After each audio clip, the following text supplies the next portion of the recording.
یہ اللہ تعالیٰ کی عنایت ہوتی ہے کہ ہمیں ایک لیکن وہ جو عرب تھے وہ تو امیین اس معنی میں کہ وہ ان پڑھ تھے، تو ان پڑھوں کو اللہ تعالیٰ نے وہ سمجھ دے دی کہ وہ سمجھ گیا، لیکن پڑھے لکھے یہ ہے اہل کتاب دشمن۔ ایک اس نے جو طریقہ اختیار کیا نا تدریج کا، جو حکیم صاحب نے بتایا کہ پہلے اسلام کا دفاع کرو، کوئی دعویٰ نہ کرو، صرف اسلام کی طرف سے مناظرے اور کتابیں لکھی آ رہی، اور یہ مسیحی لوگ تھے، ان کی بڑی یورش تھی نا اس وقت، یہ بہت کفر بک رہے تھے، بہت حضور پر حملے کرتے تھے، تو اس نے یہ محاذ سنبھالا، ان کا رد کیا، اور رد کرنے کے لیے ایسی ٹیکنیک اختیار کی کہ اگر کچھ چیزوں کا انکار بھی کرنا پڑے نا، ان کو ہرانا ہے، میدان جیتنا، یہ کام شروع کیا۔ کوئی نہیں کہا نبی، نہ کوئی عیسیٰ علیہ السلام کو کچھ کہا۔ آپ حیران ہوں گے کہ اب 30 آیتیں وہ کہتا کہ قرآن مجید میں صاف مل گئی ہیں جس سے پتہ چلتا کہ عیسیٰ علیہ السلام مر چکے، اب یہ لکھتا، مگر 12 سال جو کتابیں شائع کی ہیں، دین کی خدمت کرتا تھا، اس میں یہی ہے کہ وہ آسمان پر ہیں، زندہ ہیں، وہی دوبارہ آئیں گے۔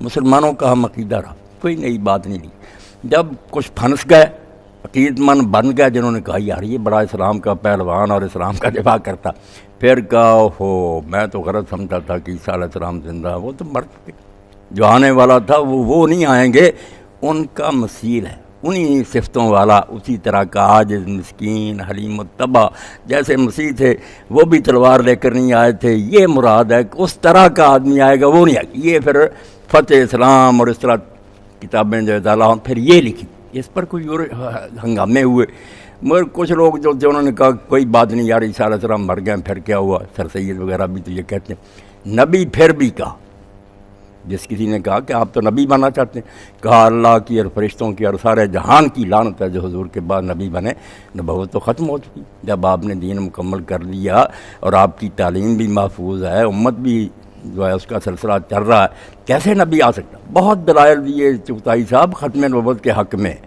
ایسے لکھے کہ لوگوں نے کہا پکا مومن۔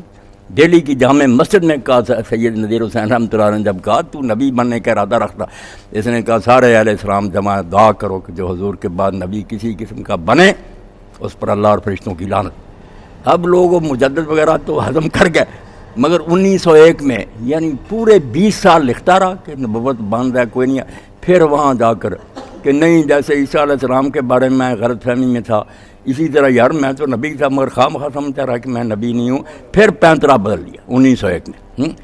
اور اس کے لیے کام بھی کس طرح کیا کہ ایک اس کا مرید تھا عبد الکریم سیال کوٹی، خطبہ وہ دیتا تھا، ذرا اچھا تھا بولنے والا، یعنی آواز کرتا تھا جمعہ کا، وہ عبد الکریم کرتا تھا۔ اس کو یہ کہا کہ آج جمعہ جو پڑھانا نا اس میں یہ آیات پڑھنی ہے کہ رسول کی آواز سے اونچی آواز نہ کرو، یہ ساری پڑھنی، اور اشارہ کر دینا کہ تم میں بھی ایک رسول موجود ہے۔ وہ سورہ حجرات پڑھائی جو حضور کے بارے میں تھی کہ نبی کی آواز سے اونچی آواز نہ کرو، وہ سارے خطبے میں اس نے ساتھ ہی یہ کہا کہ تم میں بھی اللہ کا ایک رسول موجود ہے۔ اب بہت سے لوگوں کو تو آگ لگ گئی کہ یار اور باتیں تو ہم مانتے تھے، یہ تو حد ہو گئی کہ ختم نبوت کا بھی انکار کر لیا۔ بعد میں وہ گلے پڑ گئے، انہوں نے پکڑ لیا کہ آپ نے یہ کیا بکا ہے، تو مرزا صاحب گزر رہے تھے پاس، تو اس نے کہا یہ اللہ کے رسول ان سے ہی پوچھ لیتے، یہ جلدی سے یہ کہہ کرنا کہ جو مولانا عبد الکریم نے کہا یہی میرا مذہب، اندر گھس گئے، مگر دیکھتے رہے کہ کیا ہنگامہ برپا ہوتا۔ تو ساری رات حکیم صاحب جو تھے نا وہ کانپوری اس کے مرید، رات نیند نہیں آئی، اس کو ساتھ دیتے رہے تھے، مولوی نور الدین بھی اور وہ بھی بیچارہ پریشان پھرتا رہا کہ ہم کس کے ساتھ شامل ہو گئے، مگر انہوں نے پھر اپنے دل کو مطمئن کر لیا، وہ لاہوری جماعت بن گیا کہ نہیں مرزا صاحب وہ نبی نہیں بنتے جو پہلے نبی تھے، یہ امتی ہیں، ذلی ہیں، وہ ساتھ نہیں چھوڑا، ایک الگ گروہ لاہوری بن گیا جو ختم نبوت کو ہی سنبھالے بیٹھا۔ انہوں نے النبوۃ فی الاسلام مولوی محمد علی لاہوری جو ان کا امیر تھا لکھی ہے، ہم سے بھی بڑھ کر دلائل دیے ہیں کہ کوئی نبی نہیں آ سکتا، جو یہ شوشے چھوڑتے ان کے جواب اس نے دیے، بڑی اچھی کتاب ہے وہ انہوں نے تو اپنا بس دل مطمئن کر لیا کہ نہیں جو یہ کہتے ہیں نبی وغیرہ یہ صرف ایک لفظ ہی ہے، سچ مجھے نبی نہیں۔ دوسرا گروہ جو زیادہ ہے اس کی اولاد قادیانی، انہوں نے کہا نہیں بالکل اس طرح کا نبی جیسے موسیٰ عیسیٰ اور دوسرے سے کوئی فرق نہیں، بلکہ ان سے اعلیٰ، وہ سارے جو ہیں اس کے مقابلہ میں گھٹیا۔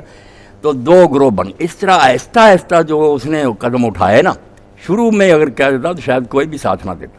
پہلے دین کی خدمت، پھر آہستہ آہستہ میں بیعت لینے کے لیے ماموروں کا اور دین کے کام کے لیے اکٹھے ہو جائیں. لوگوں نے کہا پیر بھی بیعت لیتے ہیں, کوئی بات نہیں. بیعت ہو گئی 8 سال بعد تبلیغ کی 1888 میں. پھر جا کر عیسیٰ علیہ السلام مر گئے, وہ کام شروع کیا. پھر بھی ختم نبوت کا قاہرہ 1901 میں پھر یہ شوشہ چھوڑ دیا. قدم اٹھائے ہیں بڑے ایک مکار آدمی کی طرح. اور یہی بات ان سے کہتے ہیں کہ دیکھو 20 سال کہتا رہا کہ نبی جو بنے وہ کافر, اور اب کہتا کہ نبی تو میں اس وقت سے تھا, مگر میں سمجھتا نہیں. ایک نبی کا حوالہ دو جو اللہ کی طرف سے آیا ہو اور وہ اس کی عمر گزر جائے, کہتے ہیں کہ نہیں میں نہیں نبی نہیں, بعد میں کہہ کے پہلے کوئی دکھاؤ. یہ جھوٹے آدمی کا کام ہے. جب وہ کہتا میں نبی تھا تو کیوں انکار کرتا رہا کہ میں نبی نہیں؟ کہتے نہیں انہیں پہلے تعریف نہیں معلوم تھی نبی کی, اس لیے وہ سمجھتے تھے کہ میرے اوپر وہ تعریف نہیں آیا, اللہ نے نبی مقرر کیا. نبی تو پہلے دن ہی چوتھائی سے بڑا اعلان کہتا, وہ جانتا ساری دنیا دشمن, میں اللہ کا پیغام بر ہوں. کوئی مخالفت کر اس کو اپنے منصب کے سمجھنے میں کوئی غلط فہمی ہوتی, اللہ اس پر روشنی اتارتا ہے, وہ نور میں دیکھتا کہ میں واقعی اللہ کا نبی ہوں, فرشتہ میرے پاس, کوئی شک ہوتا. اس کی ہر بات ایسے ہی ہے کہ 12 سال عیسیٰ علیہ السلام زندہ ہیں, پھر یہ عقیدہ شرک بن گیا. ہاں نبی نہیں آ سکتے, پھر نبی ہو سکتے. پھر یہ بھی کہتا رہا کہ میرا ماننا نہ ماننا کوئی بات نہیں, میں اس طرح کا نبی نہیں جس کو نہ مانے کافر. یہ سب لوگ بھی مسلم. بعد میں پھر جا کر یہ بھی کہنا شروع کر دیا کہ نہیں یہ اسی طرح کے کافر ہیں جس طرح رسول اللہ کے منکر کافر ہیں, ان کا جنازہ نہ پڑھو, ان کو بیٹیاں نہ دو. اب یہ دیکھیں کیسی چالاکی. کہتے ہیں یہ شریعت والا نبی نہیں. بھئی شریعت والا اور کیا ہوتا؟ جب نبی آ کر یہ اعلان کرتا, بے شک وہ امتی نبی ہو, اعلان کرتا کہ میں نبی ہوں, شریعت تو آ گئی کہ مجھے مانو, یہ آرڈر آ گیا. اس کا یہ کہنا ہی دیا کہ میں نبی ہوں, اس میں یہ حکم ہے کہ میرے پر ایمان لاؤ, جو نہیں لائیں گے وہ کافر ہو جائیں گے. اور اسی لیے ساتھ ہی باقی احکام لاگو ہوگا کہ اب ان کے نکاح نہیں جائز, ان کے ساتھ جنازہ نہیں پڑھ سکتے, نماز. شریعت تو ساری لاگو ہو جاتی. دعویٰ نبوت خود تشریح ہوتی, قانون ہوتا ہے کہ میں اللہ کا بھیجا ہوں, مانو مجھے, جو نہیں مانو گے کافر ہو جائے. اور مسئلے مسائل نماز روزے کو چھوڑیں, بنیادی بات جو ہے تشریح وہ تو ہوتی.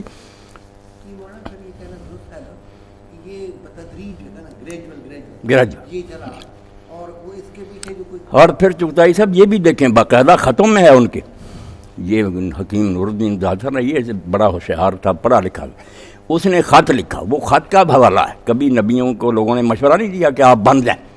نور الدین نے کہا کہ مرزا صاحب میری تجویز یہ ہے کہ آپ یہ کہہ دیں کہ وہ دمشق میں اترنے والا جو مسیح ہے نا وہ الگ ہے, میں وہ نہیں, مگر ہوں میں بھی مسیح موعود ہونے کا آپ دعویٰ کر دیں. یہ اس نے کہا. اور اس نے جواب میں لکھا کہ نہیں میں کوئی دعویٰ نہیں کرنا چاہتا, اللہ تعالیٰ مجھے دین کا ادنا خادم ہی شمار کر رہے. تو یہی بڑی بات, پہلے تو یہی کہا, مگر وہ بات دل میں بیٹھ گئی کہ ہے تو تجویز اچھی. تھوڑی دیر کے بعد پھر اعلان بھی کر دیا. یہ باقاعدہ تحریراً موجود ہے کہ نور الدین نے مجھے یہ لکھا. ہاں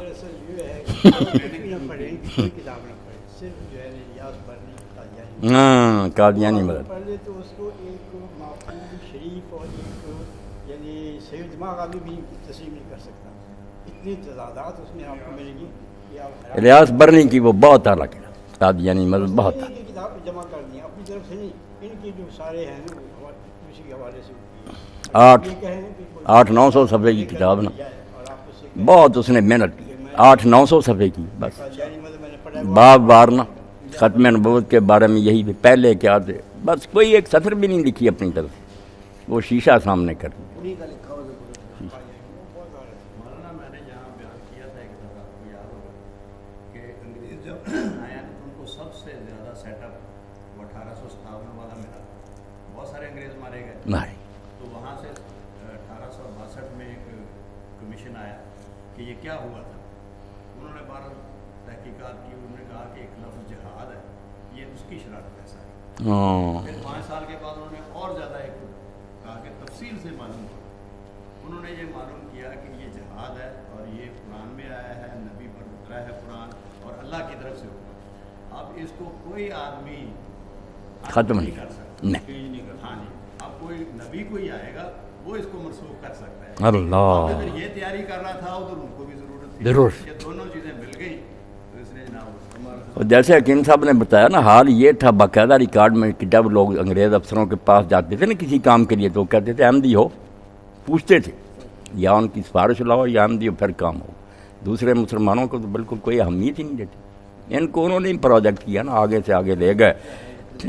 کیونکہ جہاد کو جو حرام کیا ہے, دوستو جہاد کا اب چھوڑ دو خیال, دین کے لیے حرام ہے اب جنگ اور قتال. موٹے قلم سے نا تحفہ گولڑیہ میں 3-4 صفحے میں ہے یہ نظم, عنوان یہ ہے جہاد چھوڑ دو اب. ہاں انگریزوں کا اور کیا چاہیے تھا, ان کے لیے کوئی مجدد بنے نبی بنے, ان کا کیا بگڑا, جہاد نہ ہو, تختہ نہ ان کا لوگ الٹیں پھر خیر. جو اب تدلیل ہو رہی ہے وہ صرف جہاد چھوڑنے سے ہو رہی ہے. ایک طرف وہ لوگ جو تھے جو جہاد کے لیے بیچارے اٹھے, سید احمد شہید اور شاہ اسماعیل شہید, کچھ لوگوں کو ان کے پیچھے ڈال دیا کہ تم ان کی عبارتیں نکالو کہ انہوں نے بڑا بھائی کہا, انہوں نے یہ کہا, انہوں نے ایسا بدنام کیا کہ یہ وہابی ہیں, یہ رسول اللہ کے گستاخ ہیں, یہ ایک نئی امت ہے. وہ بیچارے دین کے لیے مرتے رہے. اور اس پر ہی میر سودا نے یہ بہت اچھی ربائی کہی اس زمانے میں دہلی میں, وہ بھی مجاہدین کے حامی سے. انہوں نے کہا سودا قمار عشق میں شیریں سے کوہ کن, بازی اگرچہ پا نہ سکا سر تو کھو سکا. وہ شہید تو ہوگا. کس منہ سے اپنے آپ کو کہتا ہے عشق باز, اے روح سے آج تجھ سے تو یہ بھی نہ ہو سکا. صرف حلوے مانڈے کھاتے رہنا, فتوے دیتے رہے, ایک انگلی کا معمولی خون ہی نکلا. یہ باقاعدہ ان کے قاضی بن گئے انگریزی عدالتوں کے, مولانا رضا خان کے بڑے جو تھے جج بن گئے. کوئی انگریز کے خلاف کچھ نہیں. وہ جو مارے گئے وہ بدنام ہو گئے کہ وہ گستاخ ہیں, بے ادب ہیں. اور کوئی اللہ کا بندہ نہیں کرتا کہ پڑھے لکھیں آپ لوگ, آپ خود لکھیں تقویت الایمان اور صراط مستقیم شروع سے آخر تک پڑھیں. اگر وہ بات نظر آئے جو یہ نکالتے ہیں تو آپ ہمارا منہ کالا کریں. جب پڑھنا ہی نہیں, اپنی طرف سے گاڑ لینی بات, تو لوگوں نے قرآن مجید پر تھوڑے اعتراض کیے. ستیارت پرکاش میں دیانند نے ایک پورا باب لکھ دیا, قرآن کے ترجمے لیے کہ قرآن کہتا خیر الماکرین, اللہ سب سے بہتر مکر کرنے کو کہتا ہے. جن مسلمانوں کا خدا مکار ہے, فرادیہ ہے. بھائی لفظ تو ہے مکر کا. کیا کریں جن کی نیتیں خراب ہوتی ہیں.